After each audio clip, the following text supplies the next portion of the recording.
আপনাদের মধ্যে যে সমস্ত ভিউয়ার্সরা বিবিএ বিসিএর মতো কোর্সেস থেকে শুরু করে নন এআইসিটি বিভিন্ন কোর্সেস এবং এমটেক বা এমবিএ পড়াশুনো করার জন্য মাকআউটের আন্ডারে কোনো কলেজকে বেছে নিয়েছেন, তো সেক্ষেত্রে এই ভিডিওটি আপনাদের জন্য।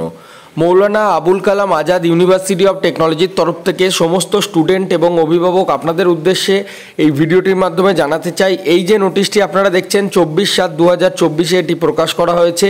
এই নোটিশে জানানো হয়েছে যে সিএট কমন এন্ট্রান্স টেস্ট, পিগেট এবং জিম্যাট এই সমস্ত এন্ট্রান্স যারা আপনারা অ্যাটেন্ড করেছিল স্টুডেন্টরা, তাদের যে কাউন্সেলিং প্রসেস, সেই কাউন্সেলিং প্রসেস শুরু হচ্ছে আগামী 27/7/2024 থেকে।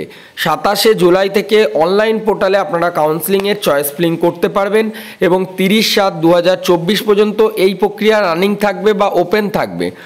স্টুডেন্টদের তারপর অ্যালটমেন্ট যে কার্ড বা অ্যালটমেন্ট রেটাল পাবলিশ হবে 2/8/2024 ফ্রাইডের দিন। 2 আগস্ট অ্যালটমেন্টের রেজাল্ট বা ফলাফল প্রকাশ হবে। তখন স্টুডেন্টরা জানতে পারবে তোমরা যে কারা কোন কলেজ পেয়েছো তোমাদের পছন্দের তালিকার ওপর ভিত্তি করে। তো এটা একটা ইম্পর্টেন্ট আপডেট ছিল। যারা এমবিএতে ভর্তি হতে চাইছো, পিগেটে ভর্তি মানে পিগেট দিয়েছো, যারা এমটেক করতে চাইছো এবং নন এআইসিটি কোর্সেস করতে চাইছো মাকআউটের আন্ডারে যে সমস্ত অ্যাফিলিয়েটেড কলেজেস আছে সেই সমস্ত কলেজেসের আন্ডারে, এরপর যে কলেজেই ভর্তি হও না কেন সেই কলেজের অ্যাফিলিয়েশন আগে চেক করে নাও, তারপর তোমরা কিন্তু ভর্তি হবে।